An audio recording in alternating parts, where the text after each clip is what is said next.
C'est déjà déjà bienvenue à tout le monde d'abord, ceux qui sont présents. Merci pour l'effort que vous faites.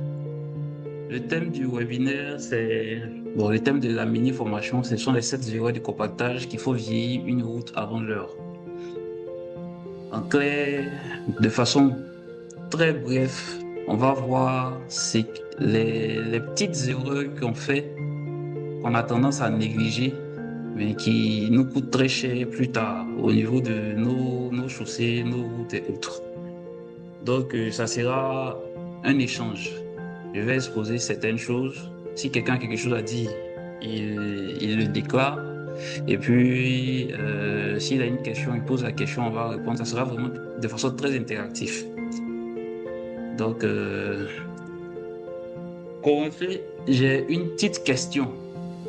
À votre avis, parmi les erreurs qui sont là, quelle est celle qui fait le plus vieillir une route parmi ces 4 propositions? Est-ce que quelqu'un a un élément de réponse, selon vous?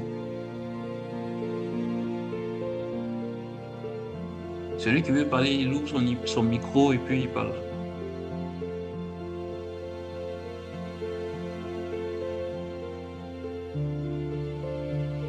La personne? Joseph, Oui, Monsieur Assandé. n'arrive pas. Moi, je pense que je peux parler, non? Oui, oui, allez-y, allez-y. Moi, je vois la première réponse là. La première réponse, une teneur en eau mal maîtrisée au compactage. Donc, on D'accord? va maîtriser. Ok, c'est votre point de vue. On note ça. D'accord, merci. Est-ce que quelqu'un d'autre a un élément de réponse? Personne. Bon, on va continuer. J'ai Assandé, retenez bien votre réponse. Et puis, plus tard, vous allez voir que, en vrai, toutes les réponses sont bonnes, mais toutes les réponses sont fausses aussi. Parce que certes, ce sont des éléments qui favorisent, mais cependant, il y a une personne qui me dit la réponse D. OK, notez-la de côté. Plus tard, vers la fin de la formation, on pourra voir réellement qu'est-ce qui crée cela. Mais vos réponses ne sont pas totalement fausses aussi. Donc, ce qu'on va voir ensemble, on va voir pourquoi le compactage décide tout. On va voir les 7 erreurs. Ce sont 7 erreurs que j'ai énumérées. Il y en a plusieurs, mais ce sont celles qui sont les plus flagrantes. On va voir ces 7 erreurs, les symptômes, les causes, ainsi que les conséquences et les bons gestes à tenir pour éviter ces erreurs-là. Puis, on va voir un cas réel. On va dire des récaps de résultats et puis comment les interpréter. Et puis, on va parler un peu des essais de plaques et des déflexions. Ensuite, je vais laisser un petit temps pour les échanges, pour les questions. Et puis, je vais vous annoncer une petite bonne nouvelle vers la fin. Donc, déjà, la première question. Pourquoi le compactage décide de tout? On ne peut pas comprendre les erreurs sans avoir en tête à quoi sert réellement le compactage. Donc, on sera bref, en 2 minutes, on va voir ça, et puis on va passer maintenant aux différentes erreurs pour ne pas perdre le rythme. Donc, compacter. Un sol mal compacté, c'est une éponge pleine d'air. Sous les poids lourds, il va continuer à tasser. Si le compactage a été mal fait, peu importe le temps que ça va prendre, mais à un moment, ça va tasser. Ça, c'est ce qui est clair. Donc, le compactage, c'est le fait de chasser l'air du sol. On densifie, on gagne en potence et on réduit les tassements qui peuvent se produire dans le futur. Donc, le point qui marque vraiment les esprits, c'est que le compactage, ça ne coûte pratiquement rien. Mais lorsqu'il est négligé, ça coûte vraiment, vraiment la peau des fesses, quoi. Parce que venir reprendre une planche, c'est un coût. Alors que si on avait pris notre temps pour faire le compactage normalement comme il se doit, ça n'aurait pas coûté ce que ça nous aura coûté avec les non-conformités et autres. D'accord. Donc, compacter, comme j'ai dit, c'est plus de densité. On rapproche les grains, on chasse l'air, plus de potence. Un sol plus dense, pardon, résiste mieux aux charges du trafic. On a moins de tassement et on a moins d'eau piégée. Et pour vérifier si le compactage a été bien fait ou pas, il y a cet appareil-là qu'on utilise, le densitomètre à membrane. Il y a le densitomètre à sable et il y a ce que les gens appellent généralement le gamma densimètre ou le densitomètre électromagnétique à sol. Donc, eux, ils sont manuels. On va dire qu'on l'utilise de façon manuelle. On va creuser un trou et autres. Par contre, lui, il va envoyer des ondes dans le sol et en fonction des retours, il va vous donner les masses volumiques. Donc, c'est un peu ça. Quand on parle de compacter un matériau, c'est un peu ça. C'est, en clair, c'est de chasser l'air qui se trouve dans le sol. Lorsqu'on compacte, les objectifs qu'on cherche à atteindre, généralement, ça, ce sont des valeurs, on va dire, standards qui sont là. Lorsqu'on est dans le corps de remblai, on nous demande une capacité supérieure ou égale à 92, en couche de forme supérieure ou égale à 95, et souvent, en couche de formation base, on nous demande d'aller jusqu'à même 98%. Il y a beaucoup de personnes qui font les essais de densité, mais ils ne connaissent pas réellement la méthodologie, comment ça se fait, l'utilisation du densitomètre à sable, comment ça se fait, l'utilisation du densitomètre à membrane, comment ça se fait. Il y a beaucoup de personnes qui ne connaissent pas.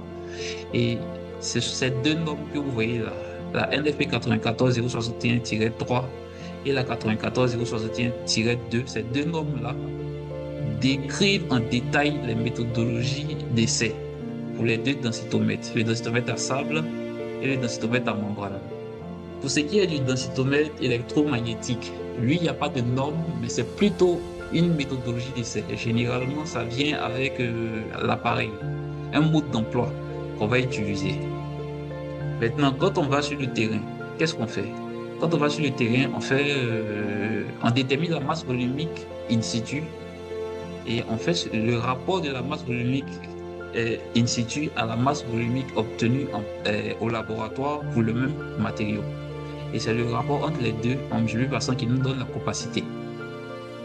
Donc, dans les deux normes que vous allez voir, si vous les ouvrez, vous allez vous rendre compte qu'à aucun moment ils ont donné, je vais dire, une formule de capacité ou autre. On vous dit plutôt comment déterminer la masse volumique in situ avec ces deux différents appareils. Donc cette diapositive plante un peu le décor. Maintenant, on sait ce qu'on vise lorsqu'on va sur le terrain quand on parle de capacité.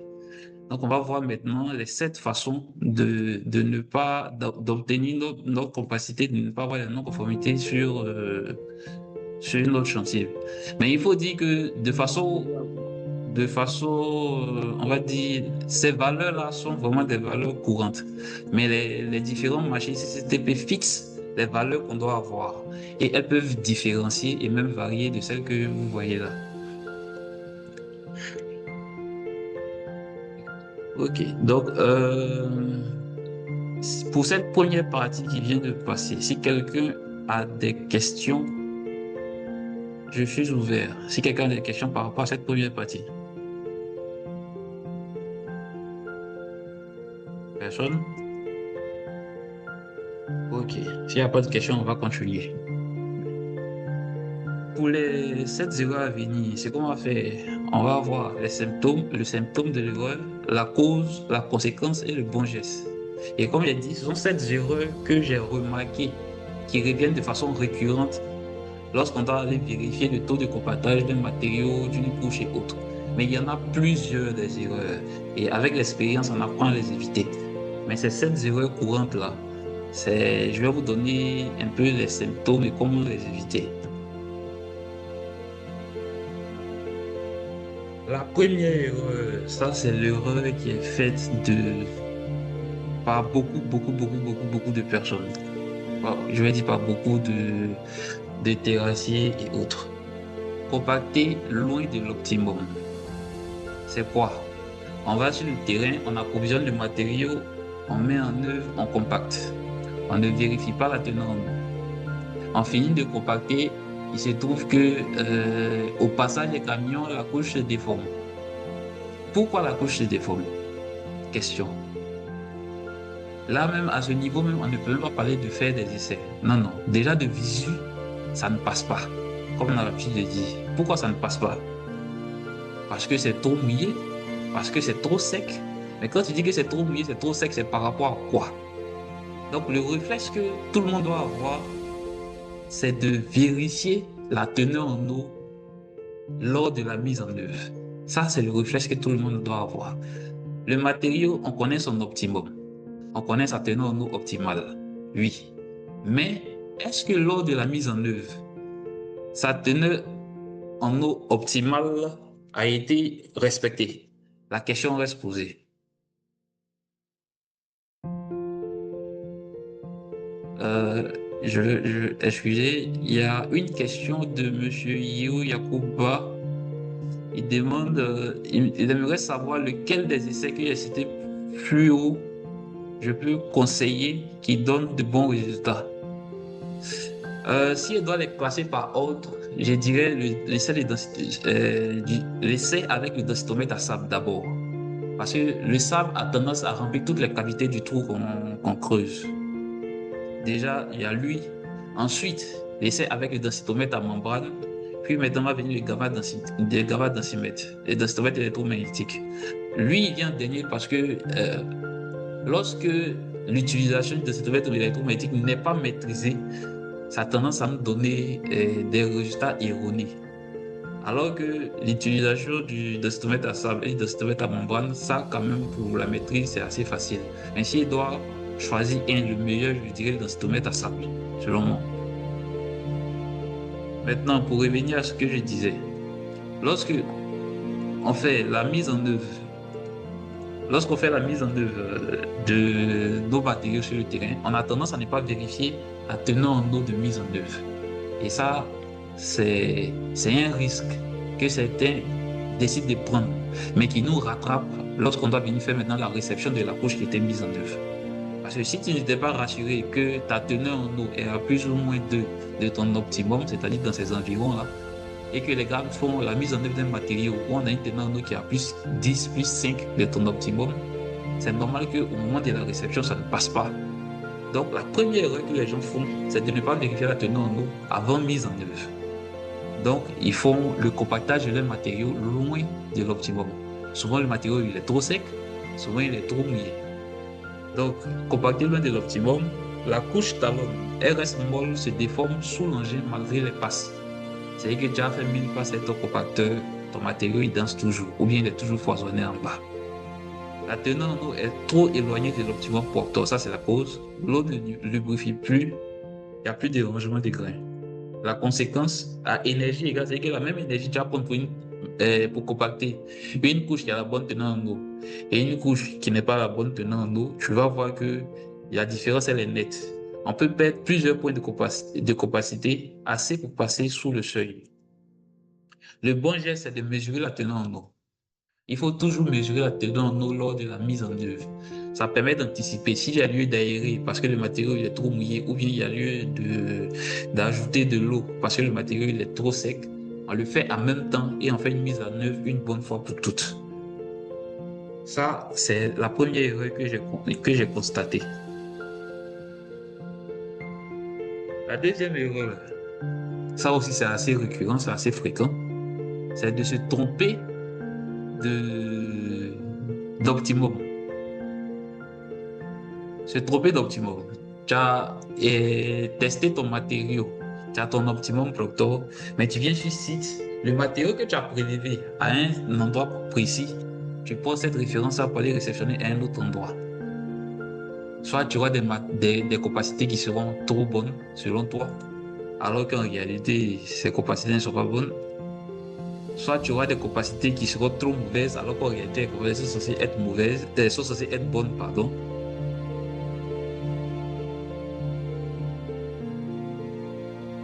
J'ai une question, mais on va garder ça pour plus tard. Je garde ça. Donc, se tromper d'optimum. Tu prends l'optimum d'un profil ou bien d'une zone pour aller réceptionner une autre zone. Ça arrive de façon très fréquente. Ça arrive vraiment fréquemment. Parce qu'on s'est dit que de visu, le matériau qui est là, il est sensiblement pareil au matériau de l'autre planche. On prend sa référence, ça vient réceptionner. Ouais, vous venez réceptionner, c'est bon. Et que tu vas croire que c'est bon, mais 2, 3 jours après, tu viens, tu fais tes essais de déflexion, ça ne passe pas, tu te poses des questions. Donc, il ne faut vraiment pas se tromper d'optimum. Donc, les symptômes, c'est que on a des capacités qui sont trop belles ou incohérentes d'un point à l'autre. Et que tu as fait 5 points sur la même planche, il y a un point qui est bon, le deuxième point n'est pas bon, le troisième point est bon, le quatrième point est bon. Ça doit t'amener à te poser des questions.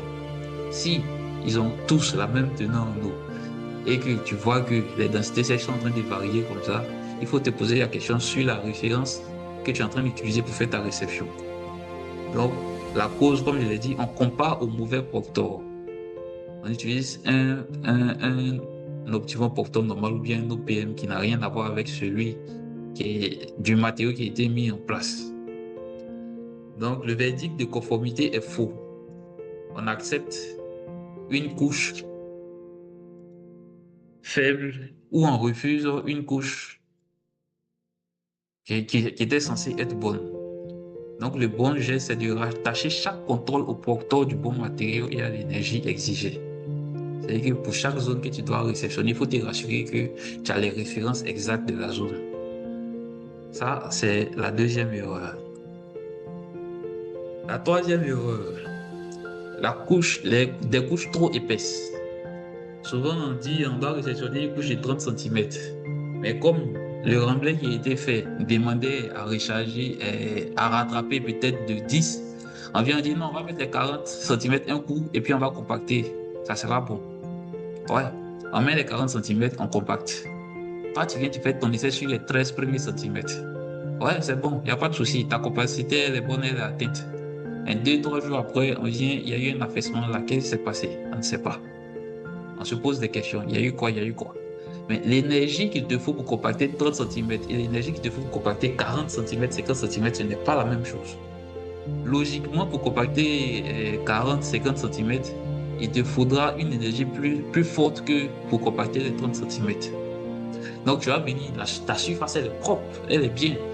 Mais tu viens, tu fais tes déflexions, ça passe pas. Ou bien, il y a eu un affaissement localisé, tu te poses la question, il y a eu quoi? Ce jour-là, il y a eu quoi? Il y a eu quoi dans cette zone-là?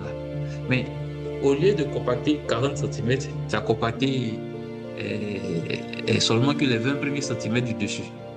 Le dessous est foisonné. C'est-à-dire que tu as le dessus qui est bien compacté, qui est lisse, qui est propre. Mais le dessous, le fond, n'est pas bien serré, c'est mal serré, c'est foisonné.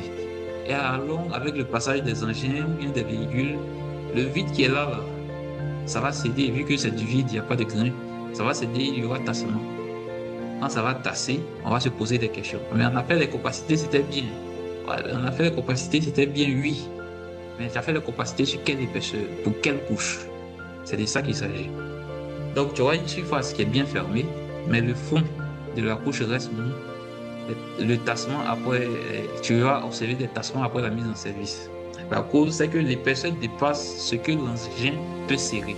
L'énergie n'atteint pas le bas de la couche. C'est-à-dire que ton énergie reste au-dessus ici. Et le bas de la couche ici, il n'y a rien. Toi, tu vas venir faire ta densité sur cette partie-là. Tu finis de faire ta densité, elle est bonne. Tu as une capacité de 97. Tu dis, OK, on est bon. Ouais, tu viens maintenant pour faire tes déflexions. Les déflexions ne passent pas. Et je te pose des questions. Mais les capacités sont bonnes. Pourquoi les déflexions ne passent pas? Ah ben ça, c'est une des causes qui peut expliquer cela. Donc, ton matériau peut être dense en haut et lâche en bas. Et là, cette zone-là, tu ne la vois pas jusqu'à ce que les conséquences arrivent. Donc, le bon geste, c'est de respecter l'épaisseur validée par la planche d'essai, compactée par couche mince. Il peut ne pas avoir eu de planche d'essai, mais par expérience, on peut dire que pour la couche de fondation, par exemple, il faut 15, la couche de base, il faut 18 et autres. Mais lorsqu'on vous dit 15 ou bien 18, il faut s'assurer que ces 15 et ces 18-là sont respectés. Si ce n'est pas respecté, forcément, les conséquences seront là. J'ai une question. Bon, le nom c'est DKI. La question c'est qu'est-ce qui explique que souvent la capacité est bonne, mais la teneur en eau est éloignée de l'optimum de plus de 3%. Ça peut arriver. Et pour répondre, je vais afficher la courbe. Ok. Déjà, ton optimum que tu as, tu as le point optimal. C'est-à-dire que c'est à ce point-là, si tu as cette densité sèche, tu auras 100% de capacité. C'est l'optimal qui est là.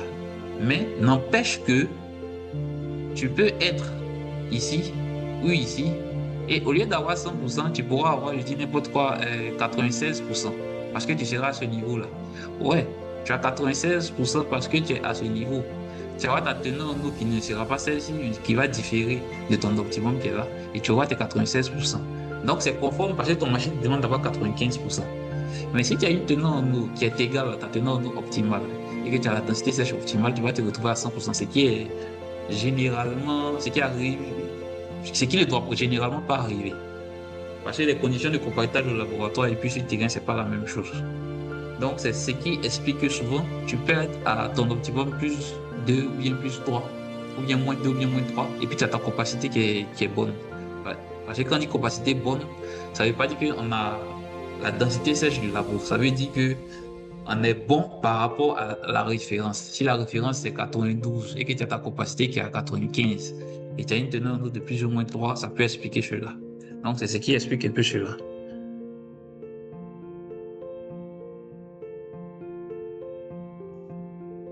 J'ai une autre question, et ça, on va y répondre lorsqu'on va arriver un peu devant. Donc, on revient, on était à ce niveau. Donc, ça, c'est la troisième erreur, des couches trop épaisses. Pour la quatrième erreur, l'erreur de ne pas faire des planches d'essai avant de commencer une tâche. Ça, nous sommes nombreux. J'ai dit nous parce qu'il arrive par moment que moi aussi, sur les chantiers que je supervise, on fasse ces erreurs-là. Si tu ne sais pas, parce que tu as un type d'engin, peut-être que quand tu étais sur un autre chantier, tu as utilisé un engin pour lequel il te fallait peut-être seulement que 2 passes pour avoir tes capacités, et tu arrives sur un nouveau chantier, tu vas penser qu'avec ces mêmes 2 passes-là, tu peux avoir tes capacités. Non. Il faut toujours faire une planche d'essai pour toutes les zones qu'on doit réceptionner, pour faire gagner à l'entreprise, pour éviter qu'en vienne, on fait une réception et puis on dit, bah, la réception qu'on a faite là, elle n'est pas bonne, il faut venir recompacter, il faut ça, il faut ça, il faut ça. Il faut faire la planche d'essai. Parce que le temps qu'on prend pour venir recompacter, on va venir reprendre encore les essais. Tout ça, c'est de l'argent qu'on perd. Donc, il faut toujours faire la planche d'essai au début des activités. C'est la planche d'essai qui va permettre de définir le nombre de passes pour le type de matériaux qu'on a et pour le type de couches qu'on doit mettre en œuvre. Donc, souvent, comme je l'ai dit, on devine le nombre de passes. Et je trouve que les résultats varient selon l'équipe et le jour. C'est-à-dire que si toi, tu allais réceptionner sur une couche, tu allais superviser les travaux sur une zone et que tu as dit à cette équipe-là, il faut 5 passes. Tu as des capacités qui passent avec tes 5 passes. L'équipe là part. Il n'y a rien qui est formalisé. L'équipe part. Une autre équipe vient pour une autre zone. Elle vient. Toi, tu n'es pas là pour dire à cette équipe-là qu'il faut 5 couches. Qu'il faut 5 passes, pardon. L'équipe qui est là avec ton homologue lui dit, bon, il faut 4 passes. On dit ça passe pas. On dit, mais l'autre équipe, elle a fait elle a travaillé un seul jour, c'est passé. Pourquoi vous, ça passe pas? Tout ça parce que rien n'est formalisé. Donc, avant l'exécution d'une tâche, il faut faire la planche d'essai. Donc, lorsqu'on ne fait pas la planche d'essai, l'atelier n'a pas le nombre de passes qu'il faut pour une ligne d'épaisseur et rien n'est calé. On n'a pas ni l'engin, ni le nombre de passes, ni l'épaisseur qu'il faut, rien n'est calé. Donc, soit ton matériau il est sous-compacté ou bien il est surcompacté. Donc, ça va, et on va venir découvrir ces points-là trop tard. Ça va nous faire reprendre les essais 2, 3, 4 fois parce que rien n'est défini. Ils viennent, ils font aujourd'hui, ils s'en vont. On leur dit, non, ce n'est pas bon. Demain, revenez. Ils vont faire les 4, ils vont faire 5 passes. Après, on dit, non, demain, revenez. Ils vont faire 7 passes. Non, revenez, ça, c'est que on tombe sur le nombre de passes qu'il faut pour ce matériau-là. Et là, on dit, non, c'est bon. Et demain, ils vont partir. Ils vont dire, bon, hier, on a fait 10 passes. Aujourd'hui, on fait 10 passes et là, ça va passer vite. Alors que ce n'est pas le même type de matériau, ce n'est pas la même couche. On fait 10 passes, ça passe pas. Ah, mais hier, on a fait, ça passait. Donc, il faut faire une planche d'essai pour chaque activité, chaque type de matériau, chaque couche qu'on va faire. Il faut faire une planche d'essai pour déterminer le nombre de passes qu'il faut pour avoir la capacité qu'il faut. Donc, le bon geste, c'est de réaliser une planche d'essai. c'est l'assurance de la qualité de très haute valeur ajoutée. C'est que ça, il le faut. Une fois que ça c'est fait, que c'est noté, ça devient comme un passe-partout. Celui qui vient et on lui dit, ah, voilà, si c'est une couche, je dis n'importe quoi de fondation, engrave-le, tu dois faire 15 passes. Il dit, ok, c'est bon, et puis il passe en ça va. Il y a quelqu'un qui me demande, est-ce que la reprise ne fractionne pas les grains? Si, ça va fractionner les grains. Parce que c'est ce qu'on appelle le phénomène de surcompactage chronique. Ça va fractionner les grains et tu auras un matériau qui sera beaucoup plus sensible à l'eau. Parce que là, tu seras en train de créer des films. Donc, ça, c'est une des conséquences de venir reprendre à chaque fois, reprendre sur la même zone. Voilà pourquoi, pour éviter cela, il faut faire une planche d'essai où tout est formalisé, tout est acté. On sait combien de passes on doit faire en fonction de la couche. On continue. La cinquième erreur, ça arrive très très souvent, se fier à la moyenne et oublier le point faible. On va sur une zone, on nous dit par exemple le seuil c'est 98%. En fait, tous les points, on fait comme ici, on fait 6 points. Les 6 points sont bons. Et puis on a un point qui est à 95%, bon, 96% au lieu de 98%. On dit bon, comme toute la planche est bonne là, le point de 98, il faut rouler dessus. On va corriger et puis on va avancer. Il faut rouler simplement dessus et puis pour commencer à baigner. Ça, c'est l'erreur grave qu'on fait.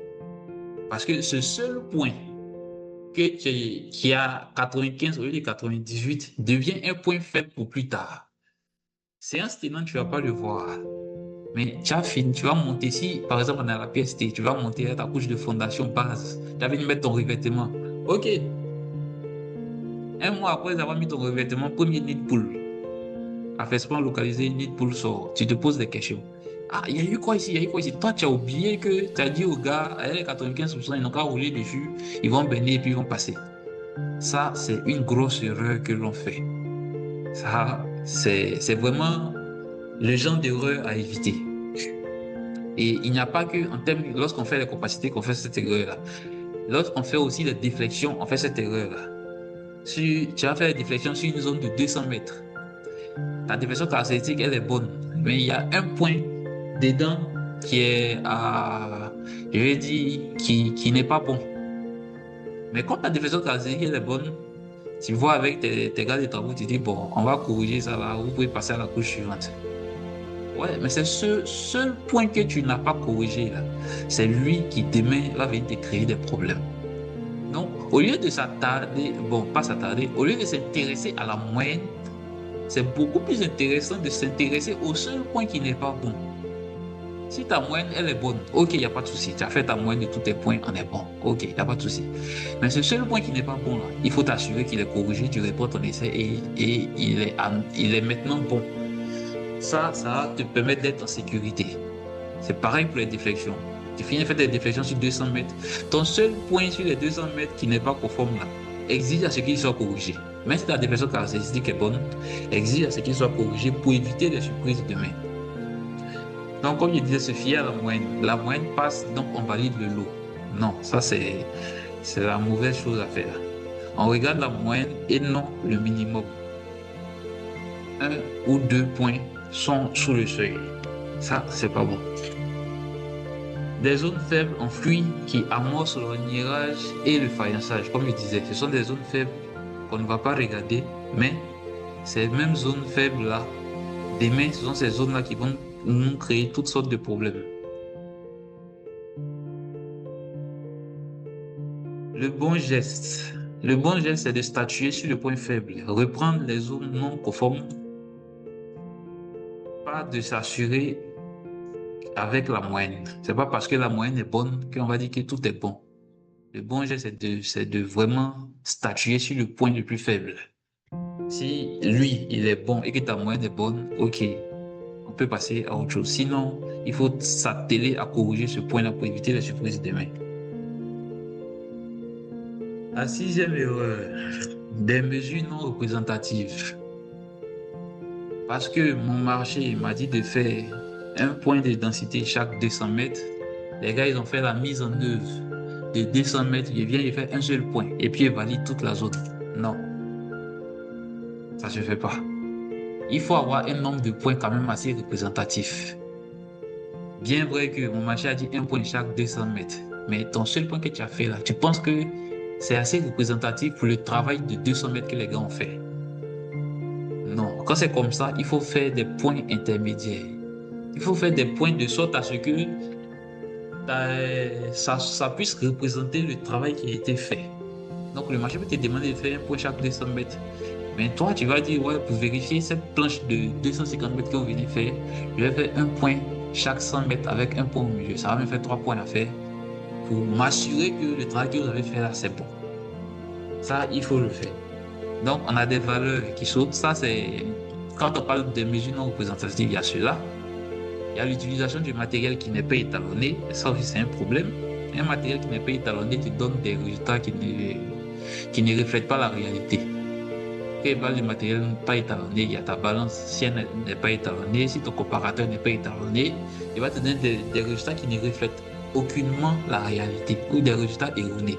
Et tu vas t'appuyer là-dessus pour donner des verdicts qui vont créer problème plus tard. Donc, on a des valeurs qui sautent sans logique ou au contraire trop régulières. Les points sont mal choisis. Mauvaise réalisation des essais. L'étalonnage est négligé. Donc, il y a aussi la mauvaise réalisation des essais. On demande de réceptionner une zone. Tu vas avec ton journalier qui ne maîtrise pas, tu le laisses, comme c'est beaucoup là, tu le laisses, il n'a qu'à t'envoyer des valeurs. Non, il faut t'assurer que l'essai a été fait dans les normes. Donc, soit tu le formes en amont, soit tu assistes à la réalisation de ce qu'il est en train de faire pour éviter que tu ne communiques des valeurs erronées aux gens et que demain on se pose des questions, mais les capacités étaient bonnes, les diversités étaient bonnes, pourquoi on a ce point d'affaissement là lorsqu'on est monté à l'autre couche, pourquoi ça? Donc, il faut s'assurer que l'essai est bien réalisé.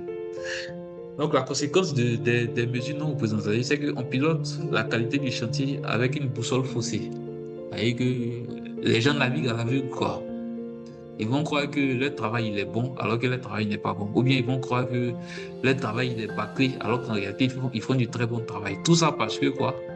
Parce que tu n'as pas fait des points assez représentatifs. Tu as utilisé un matériel qui n'est pas adapté ou qui n'est pas étalonné. Tu as confié la réalisation de ton essai à quelqu'un qui ne maîtrise pas l'essai. Donc, il faut toujours choisir des points représentatifs, vérifier l'étalonnage de son matériel et recouper avec une méthode de référence. C'est pas parce que le monsieur s'est creusé un trou qu'il s'est fait un essai de densité. Sinon, il va te creuser, il va te perdre plein d'éléments. Quand tu vas venir, tu vas faire tes pesées, tout, tu vas dire, oh, ma capacité est atteinte alors qu'elle n'est pas atteinte. Donc, ça, c'est la sixième erreur. La septième, ça aussi, c'est une erreur qu'on fait beaucoup, c'est de réutiliser un sol argileux sensible sans traitement. Un exemple palpable. On nous demande, par exemple, le marché nous dit que tout matériau provenant des déblais peut être utilisé en remblai, à condition que la limite de liquidité soit inférieure ou égale à 60. Ça, c'est ce que le marché dit. Mais si tu as un matériau qui a la limite de liquidité, on va dire, égale à 55 ou bien 57 par exemple, et que tu vas le prendre pour monter ton remblai dans une zone marécageuse, un matériau assez plastique, dans une zone marécageuse, tu vas te créer des problèmes parce que tu fais un remblai dans cette zone-là pour mettre ta route hors d'eau. Oui, mais tu vas mettre ta route hors d'eau. Mais lorsque tu es dans une zone marécageuse et que tu as un matériau qui gonfle, qui est très plastique, lorsqu'il va pleuvoir, ton matériau que tu as mis en bas, là, il va se liquéfier. Et il va commencer à fuir. Et il va commencer à avoir des tassements. Ton talus va commencer à partir doucement. Et arrivé un moment, ça va commencer à bouffer ta chaussée. Donc, c'est pas parce que on demande, ton marché t'a dit que tu peux réutiliser certains types de matériaux que tu vas le réutiliser n'importe comment. Ou bien n'importe où. Non, ça ne fonctionne pas comme ça. Si un matériau est trop plastique, et qu'on veut le réutiliser pour faire un remblai quelque part, il faut t'assurer que c'est dans une zone qui sera quand même assez hors d'eau. Mais si c'est dans une zone où l'eau va passer ou bien l'eau sera à côté, c'est clair que ça va te poser toutes sortes de problèmes plus tard. Si tu es en saison sèche, tu n'auras pas de problème. Mais lorsqu'il va commencer à pleuvoir, l'eau et les matériaux très plastiques, on sait tout ce que ça donne. Donc, tu auras, certes, en saison sèche, ton remblai il va tenir, ça va bien tenir même. Tu auras une bonne tenue de ton remblai en saison sèche. Mais lorsque la pluie va commencer, ton remblai va commencer, ton talus va commencer à partir, ton remblai va commencer à s'effondrer. Tu vas penser que c'est l'eau qui vient raviner. Oui, l'eau vient raviner, c'est pas faux. Mais l'eau a l'occasion de raviner parce que tu as mis en œuvre un matériau qui a une limite d'électricité très élevée. Donc, un sol argileux peu sensible à l'eau, mis en œuvre sans traitement. S'il a été mis en œuvre comme ça, sans amélioration, sans amendement, sans traitement, c'est normal que on se retrouve à un talus qui s'effondre, un tassement quelque part, c'est normal. La conséquence, c'est qu'on a une chute de potence, des gonflements, des désordres récurrents et coûteux. Le talus qui part, l'affaissement, tout et tout. Pour venir répondre tout ça, ça va coûter cher. Surtout si vous avez fini le remblai et que vous êtes arrivé, on va dire, au niveau des couches de chaussée. Donc, l'idéal, c'est d'identifier ton matériau lipé ou bien la valeur bleue, de le traiter si nécessaire ou de protéger la couche qui a été mise en œuvre de l'eau. Ça, c'est ce qu'il y a lieu de faire dans l'idéal. Donc, il faut dire que tout part de l'identification. Le tout premier geste, c'est qu'une fois que le matériau a été identifié, quand on vient sur le terrain, on donne les indications aux travaux. Ah, tel matériau, certes, ce n'est pas, vous êtes en train de faire un déblai, on peut l'utiliser en remblai, mais voici les zones où vous pouvez les utiliser. Ne les utilisez pas dans des zones où il y aura ça, il y aura ça, il y aura ça. Ce sont ces indications qu'on doit donner pour éviter les désordres plus tard. Donc, c'est un peu ça. J'ai une question de DKI qui me demande le calcul du D90 est préférable par bande ou par zone là. Bon, ça, on va revenir là-dessus lorsqu'on va parler des déflexions. Donc, voici un peu présenter les 7 erreurs courantes que moi j'ai relevées qui ont tendance à le plus souvent créer des problèmes aux travaux de terrassement, même de chaussée. Sinon, il y en a plein, il y en a plein, il y en a plein. On en voit plein sur nos différents chantiers, mais ces 7-là sont vraiment les plus courantes. Ok. Petite question. Est-ce que la zone que vous voyez, c'est une zone où on a fait 6 points de densité? Voici les densités sèches de l'OPM, les teneurs en eau de l'optimum, et puis les densités sèches obtenues in situ et les teneurs en eau obtenues in situ. Et voici les capacités obtenues. Selon vous, la spécification pour cette zone-là est de 95%. La spécification exigée par le marché. Selon vous, cette zone-là peut être acceptée ou pas? Selon vous. Celui qui veut répondre, il ouvre son micro et puis il parle. C'est un échange constructif. On a 3 points qui sont bons. 97, 98, 98 qui sont bons. Par rapport au seuil de 95, il y en a 2 points qui ne sont pas bons.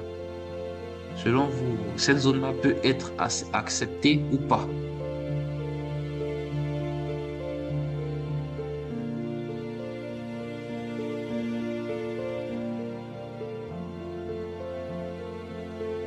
Monsieur DKI a répondu dans les commentaires, non, il faut une reprise pour les 2 points faibles.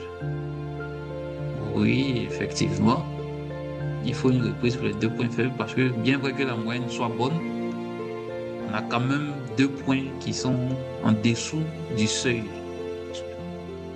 Certes, on a ce point-là qui est à 94, oui, il est à 94, on demande 95. On ne voit pas l'impact des 1% là maintenant, mais l'impact des 1% là, sur le temps, ça serait un impact quand même désastreux. Donc,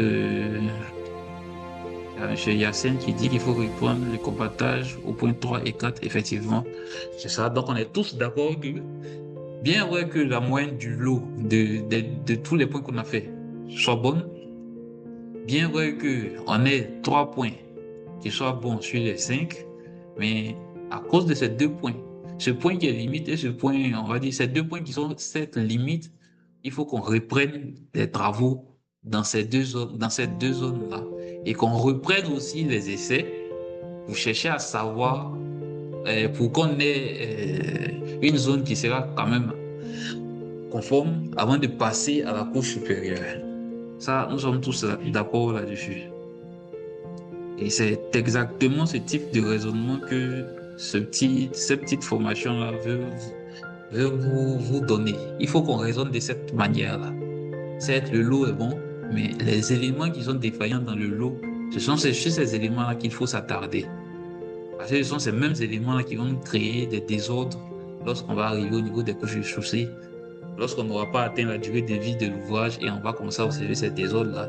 Si vraiment vous avez noté tout, vous allez vous rendre compte que là où vous avez constaté ces désordres-là, ce sont des zones où vous avez laissé ces éléments-là passer. Donc, c'est un peu ça. Ensuite, donc, si on doit récapituler les 7 erreurs tenant en eau, la teneur en eau, le fait de compacter loin de l'optimum proctor, la mauvaise référence, utiliser un OPM du mauvais matériau ou bien un OPM qui n'a rien à voir avec le matériau qu'on vient vérifier, des couches trop épaisses. Tu as un compactage en surface qui est très bon, alors qu'en bas c'est foisonné, mais comme toi tu ne le vois pas, on passe là-dessus et puis après ça nous rattrape. Et on ne fait pas de planches d'essai pour dimensionner l'atelier. L'atelier n'est pas dimensionné, n'est pas calé, il n'y a pas de planches d'essai. On fait les choses au pif. Ça, par contre, ça coûte beaucoup d'argent. Parce que venir reprendre les activités 2 fois, 3 fois, 4 fois, ça coûte vraiment. La moyenne trompeuse, c'est celle qu'on vient de voir. C'est pas parce que la moyenne est bonne qu'on doit négliger le point faible. Les mesures faussées, point non représentatif, étalonnage négligé, ça a tendance à donner des résultats qui ne reflètent pas la réalité, ou des matériaux non traités avant réutilisation, comme je l'ai dit. Donc, c'est le récapitulatif des 7 erreurs en un regard vite fait sur ce qu'on vient de voir. Donc, c'est un peu ça. On va maintenant parler des 2 essais de contrôle à connaître. L'essai de mesure de potence, l'essai de plaque, et l'essai de déflexion. L'essai de mesure de potence. Mesurer la potence d'une plateforme. D'accord. Le dispositif est composé d'une plaque rigide de la poutre de Benkelman qu'on connaît. On a un vérin hydraulique qui est relié ici à un manomètre qui permet de voir la pression qu'on exerce. Donc, le principe, on a une plaque rigide qui est posée sur la plateforme. On va charger par palier grâce à un vérin qui prend appui sur un massif de réaction. Donc, généralement, ici, soit en place une benne ou bien un engin quand même assez lourd sur lequel on peut appliquer la charge qu'il faut sans que l'engin ne se déplace. En pratique, souvent, on utilise, comme je dis, un camion chargé. On réalise 2 cycles de chargement. Le premier qu'on appelle EV1 et le second qu'on appelle EV2. Et c'est EV2 qui est le module au second cycle qui qualifie la potence et on relie cette potence à la classe de, on va dire à la classe de, à la classe soit PF1, PF2 en fonction de la potence qu'on aura obtenue, à la classe de la plateforme en quelque sorte. Et avec EV1 et EV2, on obtient un facteur K. Le facteur K, c'est un indicateur de cirage. C'est que c'est ce facteur K-là, même si qu'on ait fait des capaciteurs ou pas, sur la base de ce facteur-là, on pourra savoir à peu près s'il y en a eu un bon compactage ou pas. Donc, comme c'est mis ici, Tant que K est inférieur, est sensiblement inférieur ou égal à 2,2, il traduit généralement un bon compactage. Donc, un K trop élevé révèle un compactage insuffisant, même si la densité semblait correcte. Le seuil exact est donné en fonction de la couche qui est examinée, en fonction même de la hauteur de la couche qui est examinée et autres. Donc, la valeur seuil exact est donnée dans le CCTP. Maintenant, ce qu'il faut savoir, le petit plus, c'est que quoi? C'est que l'essai de plaque, lui, te donne les informations sur ce qui se passe en dessous de sa plaque de façon longitudinale. Je vais essayer de faire un petit dessin, c'est-à-dire qu'on a notre sol qui est là. Tu as ton matériel de plaque que tu poses ici. L'essai de plaque va te donner des informations sur la zone qui est ici, juste en dessous. Sur cette zone-là, à une profondeur d'environ 1,5 à 2 fois son diamètre. Généralement, son diamètre est soit de 0,30 ou de 0,60. Donc, on va aller peut-être jusqu'à 1 mètre, 1 mètre 20, mais c'est de façon directe. C'est comme ça que lui fonctionne. Donc, ça, c'est comment je vais le dire, c'est une particularité de cet essai-là que souvent les gens négligent. Donc, ça, c'est pour l'essai des plaques.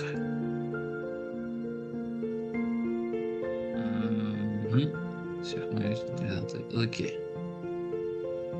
J'ai une question. Monsieur Kindo. Monsieur DKI d'abord. Est-ce que pour la réception d'une couche, les deux critères sont obligatoires, K et EV2, ou est-ce qu'on peut négliger le K? Généralement, on demande les deux. Généralement, on demande les deux parce que le EV2, ça va te permettre de déterminer la classe de ta plateforme, ça va te permettre de déterminer l'importance d'avoir une approximation sur l'importance de ton matériau en place là. Et par contre, le K, c'est comme il a dit, c'est un indice de serrage. Lui, il va traduire si le matériau il a été bien compacté ou pas. Donc, généralement, les gens demandent les deux, le EV2 et le K. Maintenant, M. Kindo, il demande quelle est la profondeur de pénétration de l'essai de plaque et quel est son rayon d'action. Bon, c'est ce qu'il vient d'expliquer là. Lui, il a une action quand même assez localisée, très locale. Mais par contre, sa profondeur est liée au diamètre de la plaque. Il faut généralement prendre 1,5 à 2 fois le diamètre de la plaque. Donc, ça, c'est pour l'essai des plaques pour mesurer, l'essai des plaques. L'essai à la plaque statique pour mesurer la potence d'une plateforme. Ça, c'est pour lui. Maintenant, pour ce qui est de l'essai, on a une autre question. Est-ce que l'essai de plaque se réalise sur toutes les couches de la structure de chaussée? Généralement, l'essai de plaque, bon, j'ai relis la question, est-ce que l'essai de plaque se réalise sur toutes les couches de la structure de chaussée? Généralement, l'essai de plaque se réalise plutôt sur les plates-pommes de chaussée. C'est-à-dire que au niveau de la PST plus généralement, la partie supérieure des terrassements, c'est là qu'on réalise généralement l'essai de plaque. Maintenant, une fois qu'on commence à monter, parce que si tu as vérifié sur tes 1,20 m et ou bien tes 1,50 m et que c'est bon, c'est pas la couche de 30 cm par exemple de fondation que tu vas venir mettre dessus qui va créer un désordre en dessous. Donc généralement on vérifie ça sur la plateforme supérieure de terrassement et puis maintenant les couches qui viennent par-dessus, les couches de chaussée, là-bas on privilégie plus l'essai de déflexion. Donc pour revenir ici à l'essai de déflexion, la déflexion, c'est l'enfoncement de la chaussée sous une charge roulante. L'essai de déflexion à la poudre de Benkelman. Le principe est le suivant. Ici, comme vous voyez là, ça c'est la chaussée avant le passage de la charge roulante. Lorsque la charge roulante passe, on suit le trait rouge. Lorsque la charge roulante passe, la chaussée va se déformer et revenir sensiblement à son niveau initial. Et c'est ce petit vide qu'il y a là, au niveau de la déformation là, qu'on appelle déflexion. Ce petit vide là, c'est-à-dire que quand elle va descendre, elle va remonter. Tu vois ta poutre qui est posée ici. Quand elle va descendre, ta poutre, le bout de ta poutre va suivre le mouvement et remonter. Et c'est ce petit vide là qui est la déflexion. En griffe, la déflexion singulière. Donc, le principe, on place la pointe de la poutre sous le cieux chargé d'un camion. Au passage de la roue, le bras de l'évier ici, là, ça s'amplifie et on mesure l'enfoncement vertical de la chaussée. Et c'est ce même exercice-là qu'on répète par exemple sur 100 mètres, sur 200 mètres pour déterminer la déflexion caractéristique. Maintenant, lui, contrairement à l'essai de plaque, la déformation, elle n'est pas localisée. Elle va aller dans un rayon d'environ 1,50 m autour de l'extrémité des pneus. Dans un rayon d'environ 1,50 m. Donc, quand tu fais ton essai de déflexion, la valeur que tu as va concerner un rayon d'environ 1,50 m autour de l'extrémité des pneus et une profondeur allant jusqu'à souvent à 1,50 m aussi à peu près. 1,50 m souvent jusqu'à 2 mètres, mais ça c'est vraiment le maxi. Sinon, il faut considérer 1,50 m de profondeur. Donc, voilà pourquoi souvent, vu qu'on fait les essais chaque profil généralement, tu peux faire ton essai ici et que tu vas à un profil 10 mètres plus loin, tu fais ton essai, ce n'est pas bon. Mais le réflexe que moi j'ai par exemple, c'est que quand je fais mon essai de déflexion à un point et que j'ai une valeur qui ne correspond pas à celle à laquelle je m'attends, je décale de 5 mètres, et je ne vais même pas plus loin, 5 mètres, et je reprends encore la mesure de déflexion. Si là, c'est bon, ce qui veut dire que mon problème est vraiment assez localisé. Mais si je décale de 5 mètres et que j'ai une valeur qui n'est pas bonne, je continue encore 5 mètres de part et d'autre sur les 4 côtés pour vraiment délimiter la zone qui est concernée, pour pouvoir indiquer au mieux pouvoir indiquer au mieux aux travaux sur quelle zone il va falloir faire une correction, ou bien quelle zone ne passe pas. Mais quand on vient et puis on fait juste ce point-là, qui n'est pas bon, on passe à l'autre point qui est bon, et puis on vient, on dit aux travaux, bah, c'est ce profil-là qui n'est pas bon. Si tu as un écart de 20 mètres entre tes profils, ils vont vouloir traiter, on va dire quoi, 10 mètres autour de ton profil. Mais au-delà de tes 10 mètres, qu'est-ce qui se passe? Entre les deux points que tu as vérifiés là, qu'est-ce qui se passe?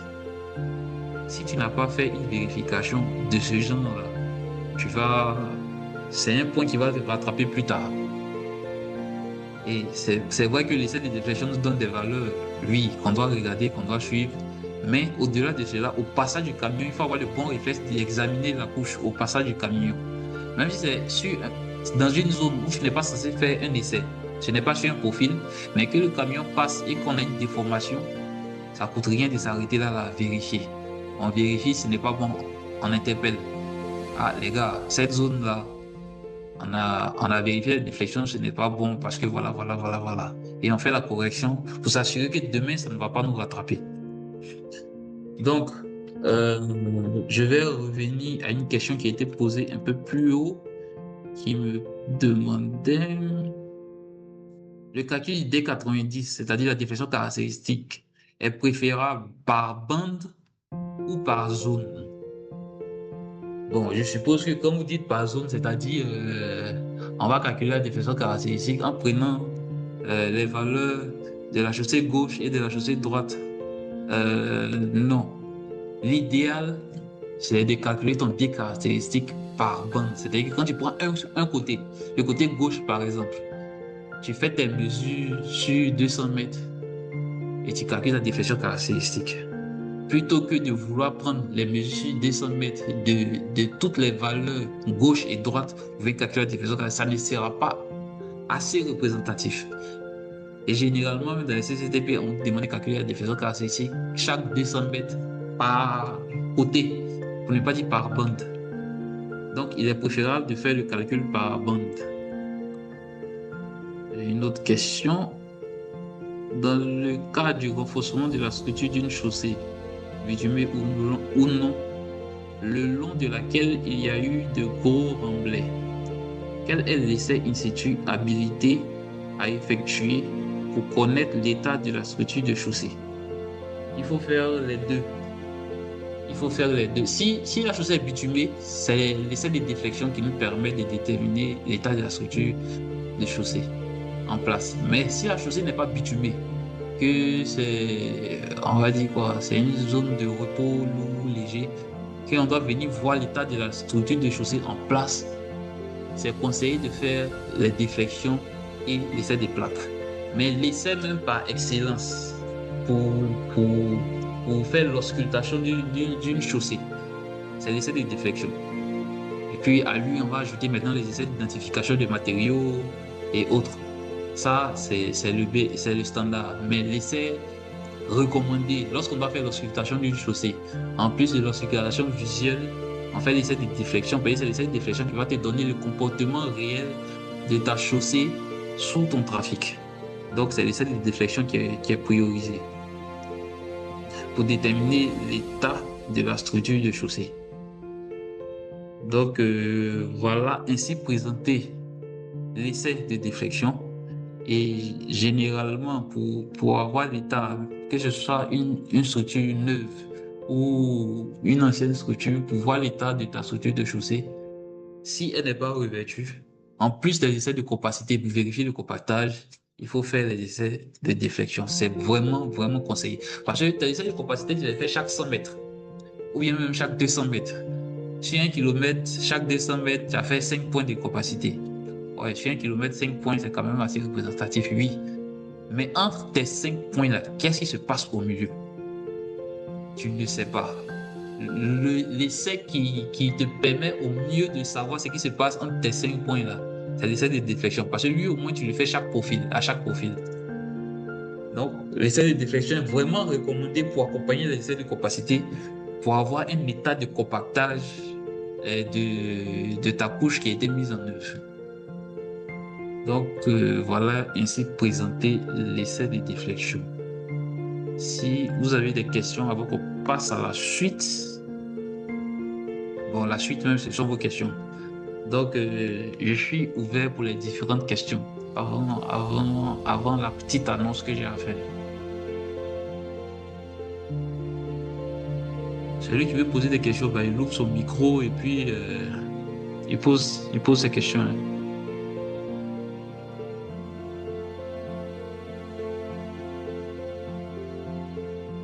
Personne n'a des questions. Vous avez tous tout compris. Ok, il y a M. DKI. Quelle valeur de flexion faut-il prendre pour les différentes couches si le marché n'aborde pas les spécifications de la déflexion? Si le marché n'aborde pas les spécifications de la déflexion, il faut faire une vérification de ta structure de chaussée avec alizé de préférence. C'est cette vérification qui va te permettre d'avoir les valeurs de déflexion qu'il te faut pour tes valeurs seuil. Donc, je dis un peu n'importe quoi, hein. Tu vas analyser, tu mets ta structure de chaussée, tu mets tes modules de tes matériaux et puis tu fais ton calcul. Il va te faire sortir les déflexions que tu dois avoir au niveau, soit si c'est la fondation, tes déflexions que tu dois avoir, si c'est la PST, les déflexions que tu dois avoir, si c'est sur tes enrobés, les déflexions que tu dois avoir. Ça, c'est le meilleur conseil qu'il puisse donner. Parce qu'il ne faut pas prendre des déflexions au pif, ou bien il ne faut pas t'appuyer sur des marchés précédents, par exemple, pour dire que, comme sur le marché précédent, j'ai pris, comment dire, sur la PST, on a eu comment je vais appeler ça? On a pris par exemple 120 centièmes en termes de valeur seuil sur la PST. Donc, au niveau de ce marché-ci, sur la PST aussi, je vais prendre 120 centièmes. Non, ce n'est pas la même structure de chaussée. Et même si c'est la même structure de chaussée, est-ce que ce sont les mêmes matériaux que tu vas utiliser? Parce qu'une variation ne serait-ce que de 2 cm au niveau de tes structures de chaussée fait varier tes différents seuils au niveau de tes déflexions. Ça, c'est clair. Ça, c'est clair. Donc, il n'y a pas de valeur seuil déjà prédéterminée. On fait juste une vérification avec Alizé. Alizé va te donner les seuils par rapport à ta structure de chaussée, les seuils sur lesquels tu dois t'appuyer pour faire tes vérifications. Il y a une autre question de Monsieur Silué. Bonsoir, monsieur. Combien de points d'essai de plaques sur 1 km? Tout dépend des objectifs, hein. Tout dépend des objectifs. Mais l'essai des plaques, généralement, on le demande chaque 50 ou bien chaque 100 mètres. Maintenant, si tu as la possibilité de densifier tes points, vraiment densifier, tu peux le faire. Hein, combien d'essais sur 1 km, ça c'est à toi de voir. Tout dépend de tes objectifs. Tu peux fixer, comment dire, si tu as une zone bien déterminée sur laquelle tu doutes, tu peux décider de resserrer tes points dans cette zone-là. Ou au pire des cas, bah, faire un essai chaque 200 mètres, chaque 300 mètres, bah, c'est ça. Il n'y a pas de truc prédéterminé. Ok, on a une question. Comment avoir le module des matériaux qui seront utilisés pour la structure de chaussée? Voilà, on rentre dans autre chose. Le module des matériaux. Monsieur DKI, je ne sais pas si vous êtes en Côte d'Ivoire, mais je sais qu'en Côte d'Ivoire, il y a LBTP qui a fait une étude sur les différents matériaux qu'on utilise. Ce n'est pas encore officiel, mais ils ont pu déterminer les produits de différents matériaux et je sais qu'ils vont officialiser et puis mettre ça à disposition des différents laboratoires. Ça, c'est le premier point. Si tu es en Côte d'Ivoire, vous pouvez joindre quelqu'un LBTP pour cela. Maintenant, si vous n'êtes pas en Côte d'Ivoire, le module des matériaux, ça dépend de la zone dans laquelle tu es. Sinon, on fait des essais. Il y a des essais qu'on fait pour avoir le module. Ça dépend de la zone dans laquelle tu es. Par exemple, il y a le Sénégal qui a un catalogue de dimensionnement de structures chaussées, quand même assez récent, dans lequel ils fournissent les modules de différents matériaux et même la méthodologie de dimensionnement, tout et tout. Mais si vous êtes dans une zone où les matériaux ne correspondent pas à ceux du Sénégal, bah, ça ne sert à rien d'utiliser ces modules-là, quoi. Maintenant, ça, c'est vraiment la méthode, on va dire, très empirique. Faire un rétro-calcul sur la base de tes essais de plaques et de déflexion. C'est-à-dire que sur la base de tes essais de plaques et de déflexion, les contraintes que tu vas obtenir lorsque tu vas faire tes essais de plaques et de déflexion, il y a un rétro-calcul qui est possible. Il y a une méthode, il y a des formules, il y a une méthode pour revenir au module de ton matériau sur la base de la contrainte que tu as eue en termes d'essai de plaques et de la déflexion caractéristique que tu as eue. Donc, en fonction de comment ton matériau se déforme, on peut déterminer son module. Maintenant, il y a aussi la méthode des CBR. Il y a certains scientifiques dans le temps qui, qui disent que le module correspond soit à 3 fois ou bien à 5 fois le CBR. C'est-à-dire que si tu as un matériau qui a un CBR de 30, tu fais les 30 là multipliés par 5, ça va te donner ton module, ça va te faire 150. Mais ça, c'est vraiment très, très, très, très, très empirique. Si vous êtes dans un pays où il y a un laboratoire national, c'est mieux de se rapprocher de ce laboratoire parce qu'eux, ils font déjà les essais. Et puis, ils déterminent les différents modules, les différents matériaux là, et on utilise ces modules là maintenant pour faire les dimensionnements du chaussée.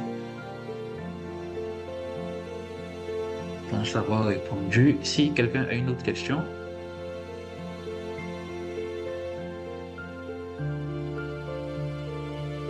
posez vos questions hein, sans complexe. Vous pouvez ouvrir votre micro, poser la question. Si quelque chose vous chiffonne, et puis bah,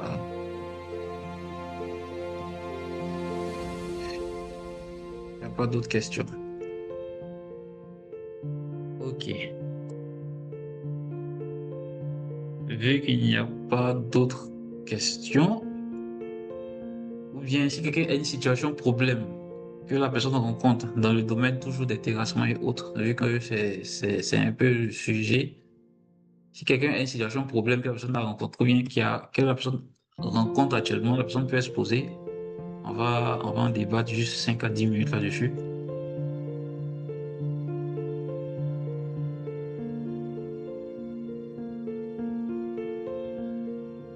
Une question. Que devons-nous faire lorsque les déflections obtenues sur Alizé ne sont pas les mêmes que sur le terrain? Ah, il faut retraiter ta zone où on n'a pas les mêmes déflections pour avoir ce qu'on a obtenu sur Alizé. Parce que Alizé donne un seuil.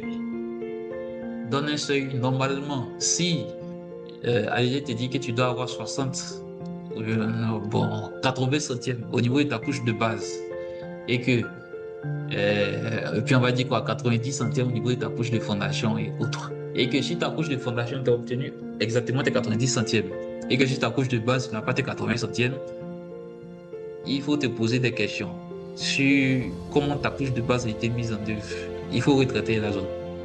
Parce que c'est pas possible.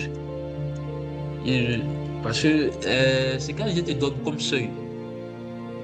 Normalement, c'est basé sur ton type de matériau, le module de ton matériau et l'épaisseur de mise en œuvre de ton matériau. Donc, logiquement, c'est quand je te donne comme seuil, c'est vraiment à l'état limite ultime. C'est-à-dire que c'est ce seuil en dessous duquel, pour ne pas dire au-dessus duquel on ne doit pas arriver. Et si tu as fait la mise en œuvre de ton matériau normalement comme je dois, tu ne vas pas arriver. Donc, si tu as une déflexion sur terrain qui est différente de celle que Alizé t'a donnée, bah, il va falloir refaire un traitement de la zone qui est concernée. Maintenant,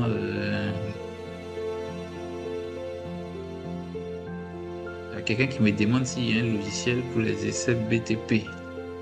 Je suppose que vous parlez d'un logiciel pour, on va dire quoi? On va dire pour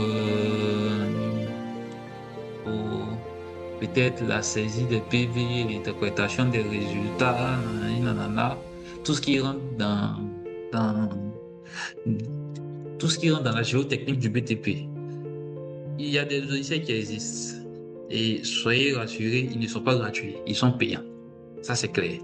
Mais c'est plus pour, on va dire quoi? On va dire pour la paperasse et la gestion documentaire.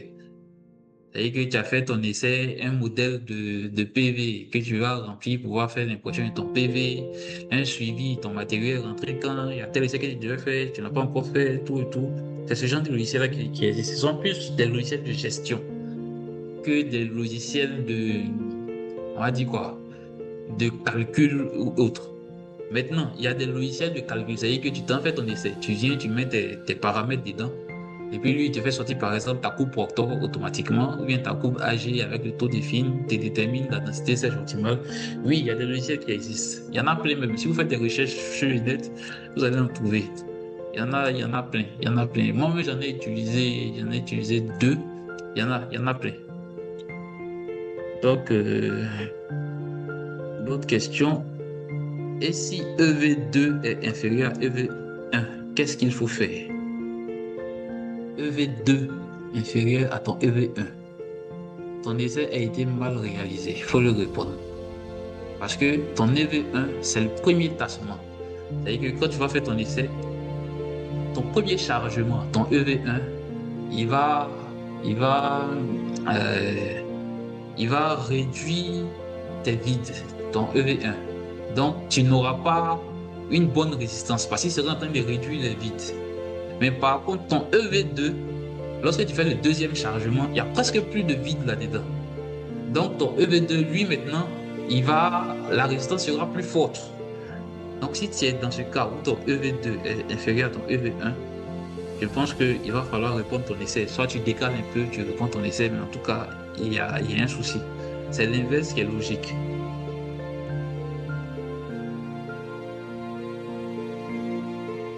Quelqu'un me demande si la température peut avoir un impact sur les valeurs sur la couche de roulement. Je suppose qu'elles sont pas des déflections. Effectivement.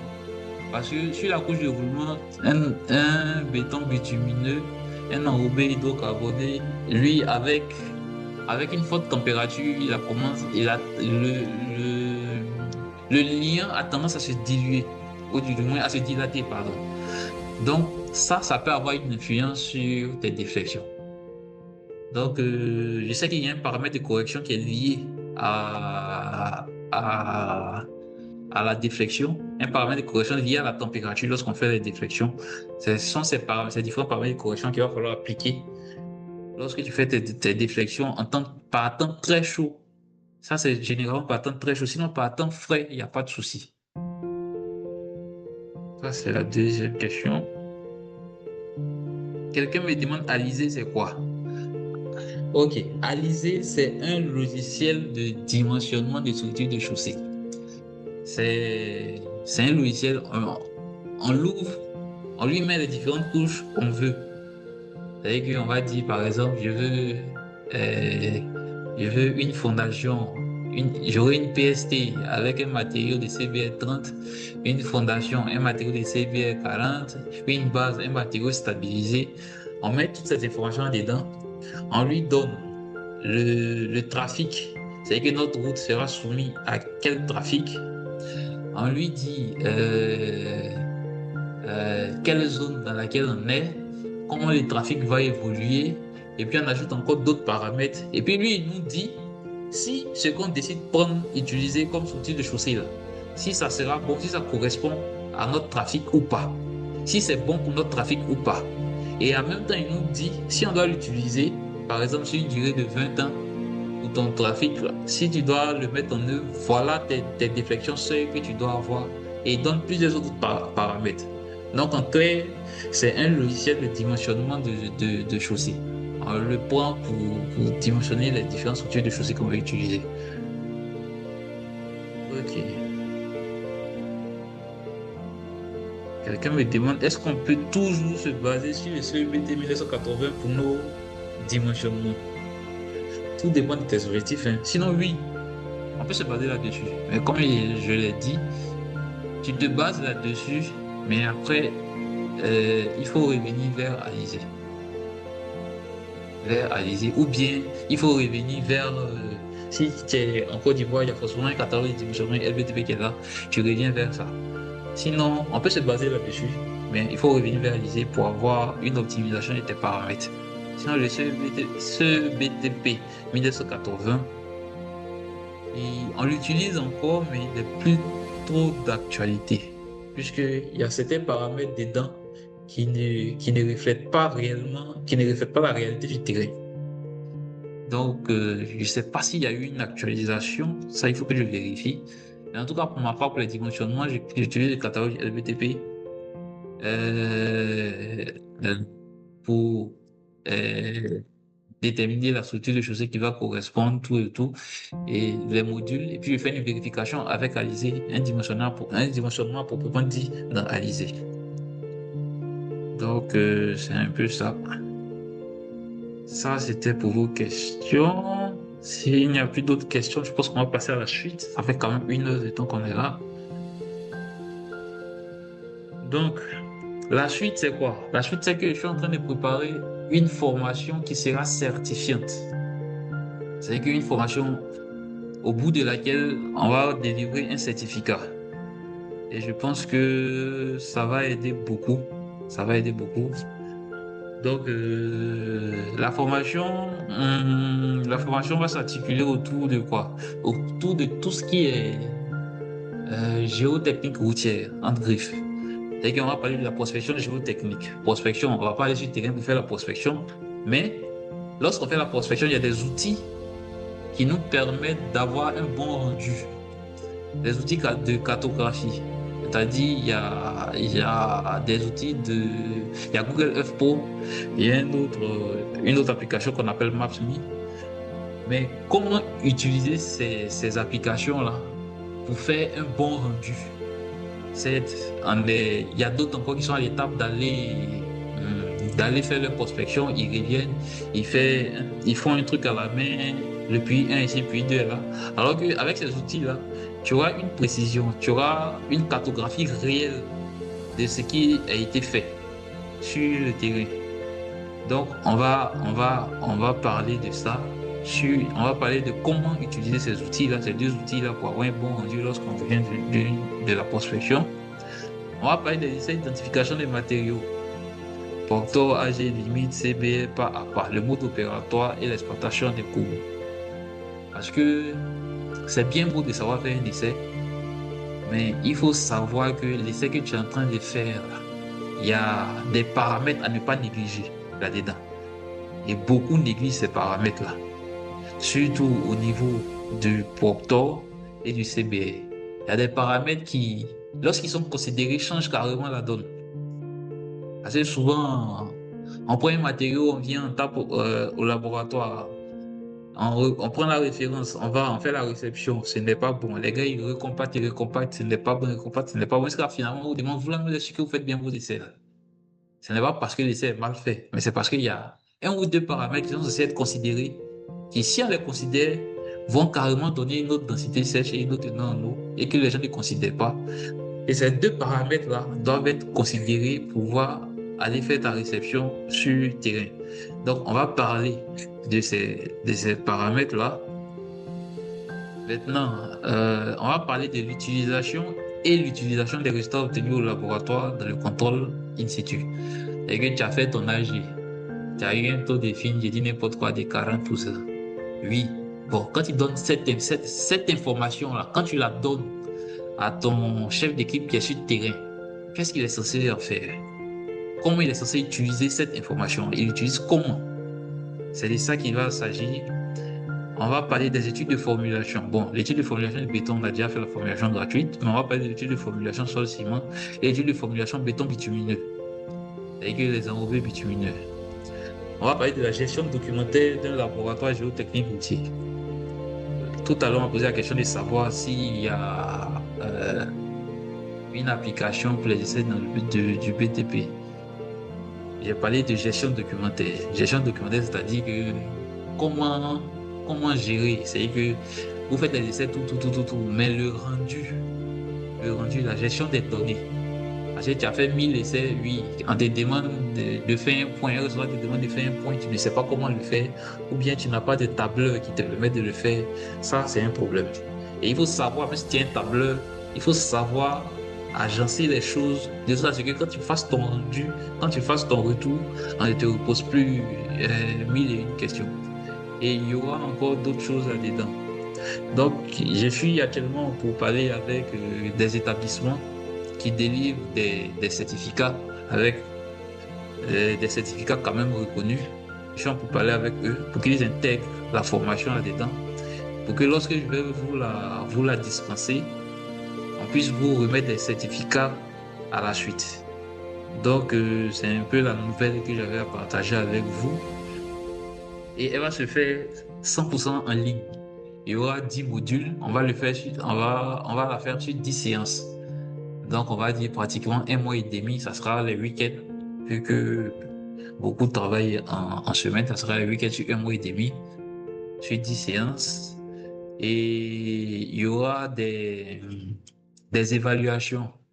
À la fin de chaque séance, il y aura des évaluations. Et pour pouvoir avoir ton certificat, il faut que tu aies au moins eu 80% aux différentes évaluations qui seront faites.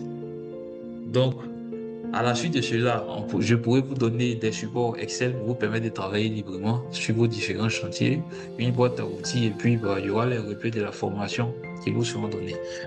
L'offre de lancement n'est pas encore disponible, puisque je suis encore pour parler avec les établissements, mais dès que ça sera disponible, je vous communiquerai l'offre de lancement. La période, il faut dire, pour que vous puissiez être préparé, ça sera sûrement entre les mois d'octobre et de novembre. C'est dans cette zone, dans cette période-là que ça va se tenir. Donc, lorsque ça sera fait pour s'inscrire, ça sera le même procédé. Hein. Je vais vous envoyer un lien, vous allez remplir, et puis bon, pour ceux qui voudront s'inscrire et autres. Et puis vous serez redirigé vers un groupe spécialement conçu pour cette formation certifiante-là. Et puis on va apprendre beaucoup de choses. Donc, c'est un peu la nouvelle que je voulais communiquer. Il y a quelqu'un qui me parle d'une formation en dimensionnement de chaussée. Oui, mais j'y songe. Mais pour vous former en dimensionnement de chaussée, il faudrait que j'ai un certain certificat. Certes, je sais le faire, mais il me faut au moins un certificat d'Alizé. J'ai un certificat mais qui date d'il y a longtemps. Je suis en train de faire un recyclage. Lorsque ça sera fait, je pourrai programmer une formation en dimensionnement de chaussée. mais elle ne sera pas gratuite, hein, celle-là. Ça, il faut que je vous le dise. Donc, voilà, c'est un peu ça. On va dire quoi? On va dire merci à tous pour votre implication, pour votre présence. Et on sera très vite pour la formation certifiante. Mais en attendant que la date de la formation certifiante arrive, je donnerai des petites formations comme ça et là, sur des différents thèmes. Donc, y a quelqu'un qui me demande ça peut coûter combien. Je ne saurais vous dire combien ça peut coûter. Parce que là, ce n'est plus moi seul. Parce que moi, personnellement, je peux vous donner une formation, mais je ne peux pas vous délivrer des certificats. Et je ne suis pas habilité à le faire. Donc, tout va dépendre de l'établissement avec lequel, ou bien du centre de formation avec lequel je vais tomber d'accord en faisant de eux les tarifs et puis je vais pouvoir vous dire le montant de la formation. Maintenant, je vais ouvrir, ouvrir le groupe WhatsApp, je vais l'ouvrir aux différents messages tout à l'heure pour que chacun d'entre vous puisse dire sur quelle formation, sur quoi doit porter la prochaine formation. En faisant de ça, on va trier, je vais la préparer et puis on va la dispenser. Si vous pensez avoir des incompréhensions ou bien des manques à gagner dans tel ou tel domaine, vous faites pas et puis on va organiser ça et puis on va en parler. Donc, je pense que s'il y a plus de questions, on fait exactement 1h21. On va mettre fin à la séance. Oui, tout le monde pourra s'inscrire. Je pense que vous tous qui suivez ici, vous êtes dans le groupe privé. Dans le groupe privé, lorsque le moment de s'inscrire va arriver, comme j'ai dit là, je vais mettre à disposition tout ce qu'il faut pour s'inscrire. Donc, voilà. Et puis, on va se dire au revoir. Et bon week-end à tous. Et puis, on va dire bonne soirée.